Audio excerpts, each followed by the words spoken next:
തികഞ്ഞ ആത്മവിശ്വാസത്തിൽ വിജയം സുനിശ്ചിതമാണ്. മുന്നോട്ട് പോയിക്കൊണ്ടിരിക്കുകയാണ്. പൂഞ്ഞാറിലെ LDF സ്ഥാനാർത്ഥി സെബാസ്റ്റ്യൻ കുളത്തിക്കൽ നമ്മളോടൊപ്പം ചേരുകയാണ്. തെടനാട് പഞ്ചായത്തിലെ പ്രചാരണ പ്രവർത്തനങ്ങൾക്കിടയിലാണ് കണ്ടുമുട്ടുന്നത്. എങ്ങനെയുണ്ട് ഈ ഘട്ടത്തിലുള്ള ഒരു തെരഞ്ഞെടുപ്പ് പ്രചാരണത്തിൻ്റെ ചൂട്? എത്രത്തോളം ആത്മവിശ്വാസത്തിലാണ് ഈ ഘട്ടത്തിൽ? തികഞ്ഞ ആത്മവിശ്വാസത്തിലാണ്. തെരഞ്ഞെടുപ്പിൻ്റെ ഒരു ഒന്നാം ഘട്ടം പ്രചരണ പരിപാടികൾ ഏതാണ്ട് പൂർത്തീകരിക്കുകയാണ്. ഓരോ പഞ്ചായത്തിലും പ്രധാനപ്പെട്ട സ്ഥലങ്ങളിൽ പോവുക, സ്ഥാപനങ്ങൾ സന്ദർശിക്കുക, പ്രമുഖ വ്യക്തികളെ കാണുക, ആ നിലയിലുള്ള ഒരു ഓട്ടപ്രദർശനമാണ് ഇപ്പോൾ നടത്തിക്കൊണ്ടിരിക്കുന്നത്. അത് ഏതാണ്ട് എല്ലാ പഞ്ചായത്തുകളിലെയും ഒരു പൂർത്തീകരണ ഘട്ടത്തിലായിരുന്നു. കഴിഞ്ഞ ദിവസം ഞായറാഴ്ച കൺവെൻഷൻ നടന്നു.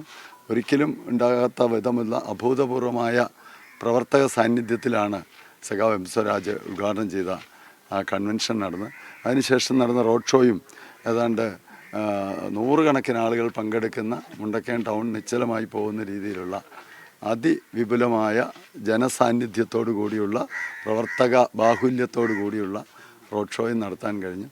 തികഞ്ഞ ആത്മവിശ്വാസത്തിൽ വിജയം സുനിശ്ചിതമാണ്. മുന്നോട്ട് പോയിക്കൊണ്ടിരിക്കുകയാണ്. മണ്ഡലത്തിലെ എന്തെല്ലാം വികസന പ്രവർത്തനങ്ങൾ ചൂണ്ടിക്കാണിച്ചുകൊണ്ടാണ് ജനങ്ങളോട് വീണ്ടും ഒരവസരം കൂടി ചോദിക്കുന്നത് സെബാസ്റ്റ്യൻ കുളത്തിങ്കൽ? മണ്ഡലത്തിലെ വികസന പ്രവർത്തനങ്ങൾ എന്ന് പറയുമ്പോൾ വലിയ ബൃഹത്തായ വികസന പ്രവർത്തനങ്ങളുണ്ട്.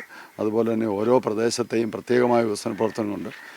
ഞാൻ MLA ആയി വരുന്ന ഘട്ടത്തിൽ ഈ നിയോജക മണ്ഡലത്തിലെ ഏതാണ്ട് 90% റോഡുകളും താഴ്ന്നു കിടക്കുകയായിരുന്നു. അത് നിങ്ങൾക്ക് പരിശോധിച്ചാൽ ബോധ്യമാണ്. ഇപ്പം നേരെ തിരിച്ച് PWD റോഡുകളുടെ കാര്യമാണ് പറയുന്നത്.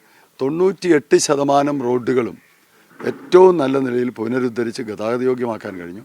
അതുകൊണ്ട് 15 റോഡുകൾ BMBC ആക്കാൻ കഴിഞ്ഞു. മുണ്ടക്കയത്തുനിന്ന് വാഗമണിലേക്ക് പുതിയ റോഡ് വെട്ടിത്തുറന്ന് പുതിയ റോഡ് യാഥാർത്ഥ്യമാണ്. അങ്ങനെ അടിസ്ഥാന സൗകര്യ വികസന രംഗത്ത് ആ നിലയിൽ അതുകൊണ്ട് 15ഓളം സ്കൂൾ കെട്ടിടങ്ങൾ, ഗവൺമെൻറ് സ്കൂൾ കെട്ടിടങ്ങൾ ഈ 5 വർഷ കാലയളവിനുള്ളിൽ പണി പൂർത്തീകരിച്ചു കഴിഞ്ഞു. 10ഓളം ആശുപത്രി കെട്ടിടങ്ങൾ, നമ്മുടെ പ്രാഥമിക ആരോഗ്യ കേന്ദ്രങ്ങൾ, കുടുംബാരോഗ്യ കേന്ദ്രങ്ങൾ, സാമൂഹിക ഈ നിൽക്കുന്ന തെടനാട് പഞ്ചായത്തിൽ ഉൾപ്പെടെ 10ഓളം ആശുപത്രി കെട്ടിടങ്ങൾ പൂർത്തീകരിച്ച് ആശുപത്രികളുടെ പ്രവർത്തനം അവിടെ നടക്കുകയാണ്. 6 വില്ലേജ് ഓഫീസുകൾ നിർമ്മാണം പൂർത്തീകരിച്ച് വില്ലേജ് ഓഫീസുകളെല്ലാം സ്മാർട്ട് വില്ലേജ് ഓഫീസുകളായിട്ട് മാറി.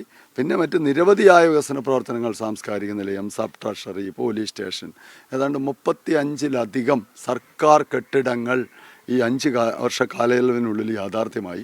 അതേപോലെ തന്നെ മിനി സിവിൽ സ്റ്റേഷൻ ഇല്ലാതിരുന്ന കോട്ടയം ജില്ലയിലെ ഏക നിയോജക മണ്ഡലമായിരുന്നു പൂഞ്ഞാർ. ആ ഒരു ദൗർഭാഗ്യം, ആ ചീത്തപ്പേര് മാറിയിരിക്കുകയാണ്. ഈരാറ്റുപേട്ടയിലും മുണ്ടക്കയത്തും മിനി സിവിൽ സ്റ്റേഷനുകളുടെ നിർമ്മാണ ഉദ്ഘാടനത്തിന് ശേഷമാണ് ഈ തെരഞ്ഞെടുപ്പിലേക്ക് ജനങ്ങളെ അഭിമുഖിച്ചുകൊണ്ട് പോകുന്നു. പിന്നെ എരുമേലിയിലെ ശബരി ഗ്രീൻഫീൽഡ് ഇൻ്റർനാഷണൽ എയർപോർട്ട്, അതുപോലെ മലങ്കര ഡാമിൽ നിന്ന് വെള്ളം കൊണ്ടുവന്ന് നിയോജക മണ്ഡലത്തിൽ ഏതാണ്ട് 50,000ഓളം വീടുകളിൽ കുടിവെള്ളം എത്തിക്കുന്ന ജലജീവൻ മിഷൻ്റെ ശുദ്ധജല വിതരണ പദ്ധതി 1250 കോടി രൂപയുടെ, കോട്ടയം ജില്ലയിൽ ഏറ്റവും കൂടുതൽ അടങ്കൽ തുകയുള്ള പദ്ധതി ഈ പൂഞ്ഞാർ നിയോജക മണ്ഡലത്തിലാണ്. അത് ഏതാണ്ട് ഒരു 60% പൂർത്തീകരിച്ചു കഴിഞ്ഞു. മറ്റ് തടസ്സങ്ങൾ ഉണ്ടായില്ലെങ്കിൽ 1 വർഷത്തിനുള്ളിൽ ആ പദ്ധതി കമ്മീഷൻ ചെയ്യാനായിട്ട് കഴിയും. പിന്നെ ഈ നിയോജകമണ്ഡലം നേരിടുന്ന മറ്റ് ചില വളരെ ഗൗരവമായ ജനകീയ പ്രശ്നങ്ങളുണ്ട്. ഒന്ന് പട്ടയ പ്രശ്നമായിരുന്നു. പ്രത്യേകിച്ച് കോരുത്തോട്, മുണ്ടക്കയം, എരുമേലി പഞ്ചായത്തുകളിലെ പട്ടയ പ്രശ്നം.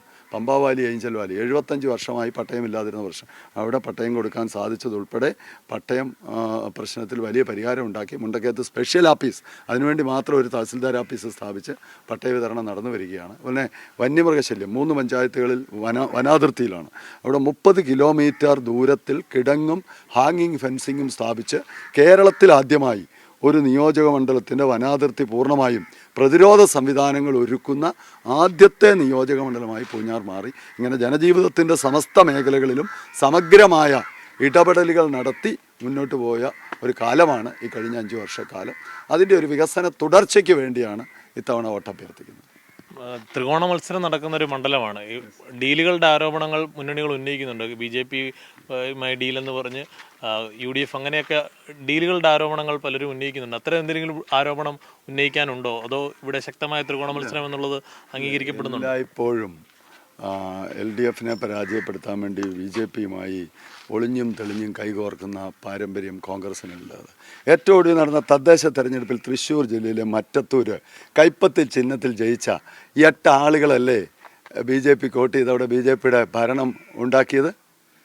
അവർ പിന്നെ ഇത്തരം ആരോപണങ്ങൾ കേവലം കണ്ണിൽ പൊടിയിടാനുള്ള ജാലവിദ്യ എന്നുള്ളതിനപ്പുറം യാതൊരു അടിസ്ഥാനവുമില്ല. എല്ലാ കാലത്തും പഴയ ബേപ്പൂരെയും വടകരയിലെയും കോലീബി സഖ്യം മുതൽ ഇങ്ങോട്ട് പരിശോധിച്ചാൽ എന്തിന് കോൺഗ്രസിൻ്റെ ദേശീയ നേതാവ് KC വേണുഗോപാൽ അദ്ദേഹത്തിൻ്റെ രാജ്യസഭാ സീറ്റ് BJPക്ക് താലത്തിൽ വെച്ച് നൽകിയിട്ടല്ലേ ആലപ്പുഴ മത്സരിച്ച് ജയിച്ചത്.